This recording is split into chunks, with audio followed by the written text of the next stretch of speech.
Ladies and gentlemen, damy i gospoda, welcome to my YouTube channel, well, the English version. I'm here to tell a story. I believe intelligence, consciousness, and this miracle called life is truly a gift from God, and it only makes it more meaningful sharing it. This is my laboratory.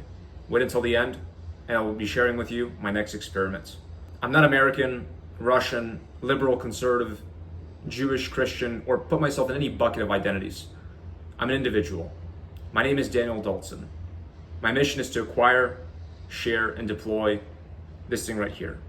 This intelligence that occupies the very fabric of reality that I want to develop and nurture for the rest of my life. For the longest time, I've delayed picking up the camera. You see, I felt disgusted by those behaving as clowns to get attention and gain advertising revenue. Entrepreneurs raising their status, painting some ridiculous lifestyle just to grift adolescents out of their money by selling a dream.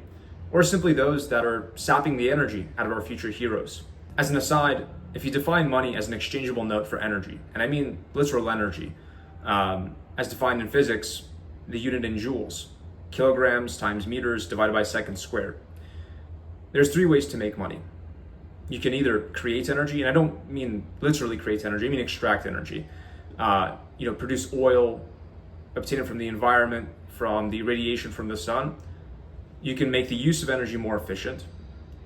Think about electric cars compared to gasoline cars, nuclear reactors compared to coal power plants, or software compared to an employee shuffling papers. And the third method is to steal energy. And what I resent the most is those using social platforms to take energy away from others. And I hope to do quite the opposite. Before deciding to pick up the camera, I felt a fear for making my name public, really out of shame for insecurities. But as I've traveled the world, made money, lost money, loved people, resented people, truly had a semi-complete life experience at a young age, I've realized that I'll always have something to do better, flaws in my characters to improve. For there's a good reason to improve, you see. And this is what drives me. This is what motivates me, persistent excellence. So I'm not going to let that stop me from speaking publicly. For this reason, I believe this channel will force me to take a better look at myself, really notice and correct those flaws in my character that I might not have brought to my attention otherwise. By speaking to the camera, I see myself evaluating who I spend my time with, what I work on, and truly concentrate my thoughts and my perspective on the world into one of professionalism and one of integrity. And finally, as human beings being vectors for intelligence, and intelligence is something magical, it occupies the very fabric of reality. It's why we have these incredible cities, this technology that ranges from extending the human lifespan through healthcare, through reaching our orbit on rockets and various high altitudes on various aircrafts. And really what's the next frontier is artificial intelligence, which is the next abstraction of software.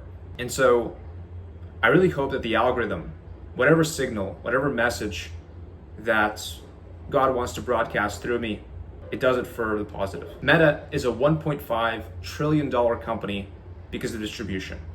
Distribution is leverage. Now, after all, this video is about a story. I call it The Awakening, and I'll get to it. I think it's a good place for me to start and articulate where I've been and what I've been doing for the last couple of years in my early adult life. I want to preface, I'm not one to occupy myself with the past, ruminate about my former self. Now, the self is an illusion. You can read this book by Stanford psychologist Sam Harris called Free Will. I don't find the books and the arguments to be very utilitarian in changing your life, but there is a good analogy, a good understanding of how our thoughts and how our beliefs program us to believe that there's this little dispatcher, this little controller that we call the self, and it's a little bit of an illusion. But anyways, as I look back on the previous decades, there's one moment that truly stands out, and I'm going to share it with you. You see, growing up, I just didn't really get it. I would lay in my Lightning McQueen bed frame in a small apartment in Queens, New York, and as I would drift away to sleep, I would think about the moment I'm gone. I'll never see this world for 5, 10, 50, a billion, infinite years. And what's the difference between not waking up tomorrow and not waking up in 80 years? And so that was a question. What was the meaning of it all? What can we do with our lives for the short time that we're here that I occupied my childhood with? But I didn't really answer that question. I didn't really dig deep into it. I had to be 5 or 6 at this time, and I wouldn't really rediscover and try to answer that question many years later. Now, the reason for this is that over my adolescent years, I had an ego to protect me. I was distracted by academics, chess, sports, building my Lego empire. I never asked these deep existential questions. In fact, I don't think it's normal for a child to do so. My developing mind couldn't see that we chose our own reality.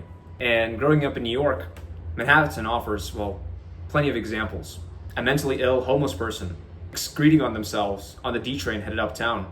A gay rights activist spending their weekend on the streets with their titties out, protesting something.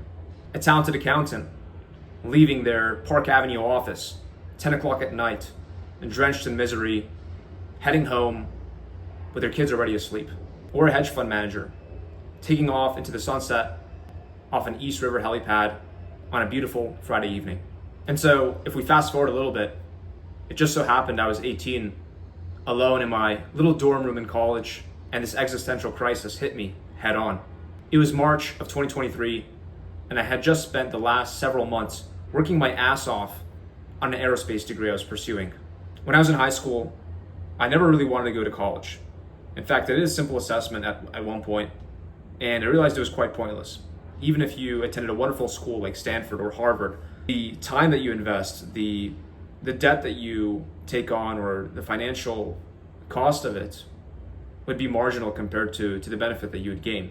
However, after medical DQ canceled my enrollment in the US Air Force Academy, I thought to myself that space would be the next frontier for innovation. And I've always been attracted to innovation and technology. I had to be in 11th or 12th grade at the time. I decided I wanted to be a world-class aerospace engineer. And there was no better company than SpaceX that was a SEAL Team 6 of the entire industry.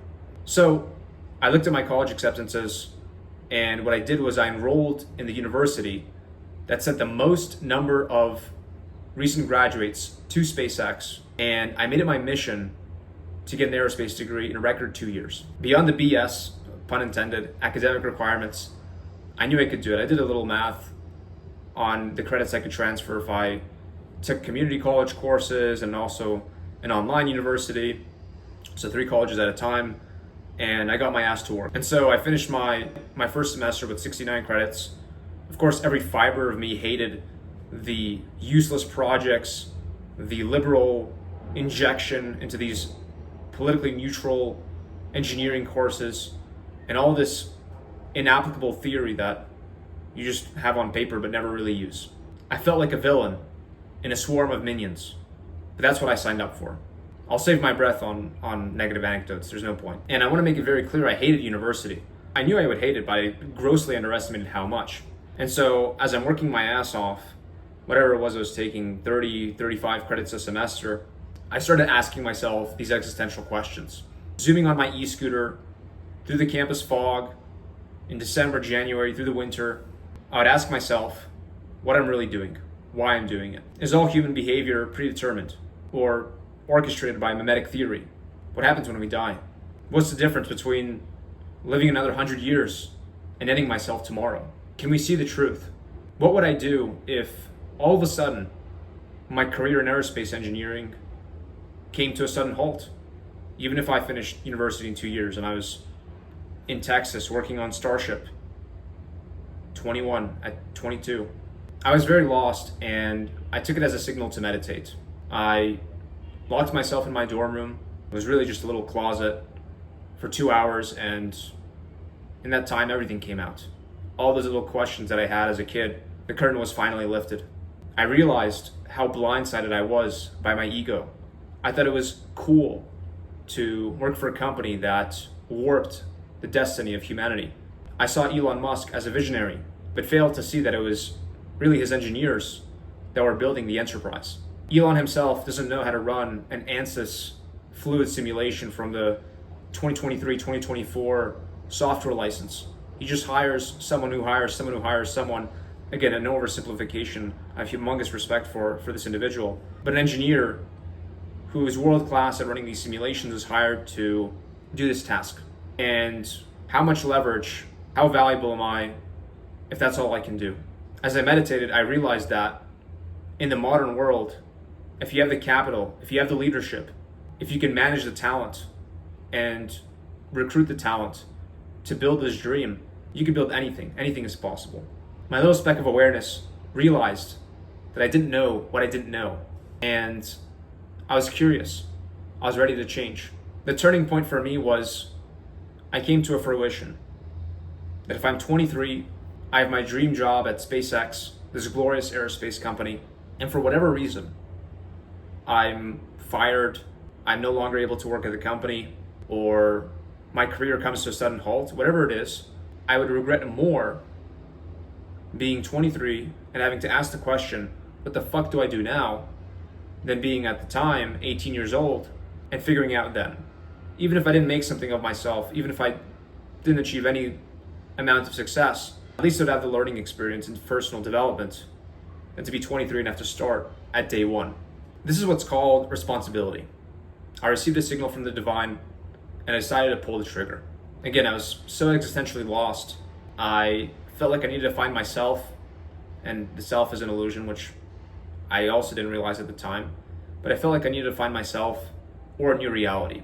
A little voice in my subconscious became awake. It started sending me these signals.